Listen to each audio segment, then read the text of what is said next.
Стосовно війни, я не політик, і зробити якесь визначення цього я не можу, бо жодного підтвердження того, що там йдеться війна між Росією і Україною, поки що я не бачу. Как вы считаете, Павел, может ли представитель трехсторонней контактной группы говорить, что он не видел войны на Донбассе, у него этих подтверждений нет? Его поставил президент в эту трехстороннюю контактную группу? Нет, не может, но я хотел отреагировать на слова господина Березы. Ну, мы услышали, вот вы задаете вопрос по поводу Крыма. Звучит президент такой, президент сякой. Вот вопрос ТКГ, вопрос, это минский формат. Это как раз вот, когда Береза был народным депутатом, я не говорю, что он как-то связан с президентом Порошенко, но именно та политика привела к тому, что в минском формате Крым вообще не звучит. То есть это вопрос сугубо о урегулировании военного конфликта на Донбассе.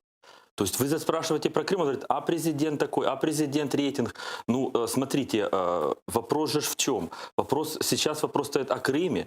Безусловно, Донбасс это тоже важно. Но вот как бы я не могу вот видеть, что люди просто критикуют безапелляционно. Ну, мы не разделяем тему Крыма и Донбасса. Президент Украины, президент Зеленский как раз, вы считаете плохо, что 63 дня или 62 дня уже, по сути, практически в режим прекращения огня, ну, за исключениями там были провокации жесткие. А исключения это у нас теперь не считаются, да? И раненые, и погибшие это не считаются. Ну, То есть давайте сделаем так. Господин Фролов, давайте мы сделаем так. Когда на нуле будут находиться представители фракции «Слуга народа», заседать там, и их будут обстреливать, мы будем рассматривать, что это перемирие. Если кому-то из ваших коллег, ну не дай Боже, и все же оторвет часть руки, ноги или голову снесет, то мы скажем, что это просто провокация. Ничего особенного. Ведь вы же такой же гражданин, как и все остальные. А почему я возвращаюсь к Минску и ТКГ, я вам хочу сказать, что именно там видно вся беспомощность и некомпетентность тех людей, которые сейчас подключены.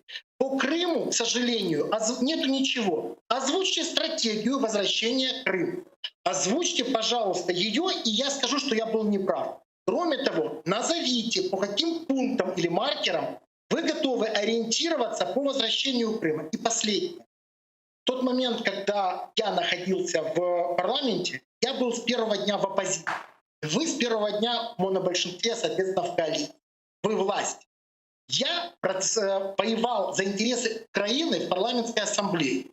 Ваша фракция пока непонятно за что воюет. Ну, вот, например, сегодня Олег Семинский в Чернигове избил обычного человека, проколол колеса. Это ведь депутат вашей фракции. Так вот, у меня ощущение, что вы как царьки пришли и не понимаете, что происходит.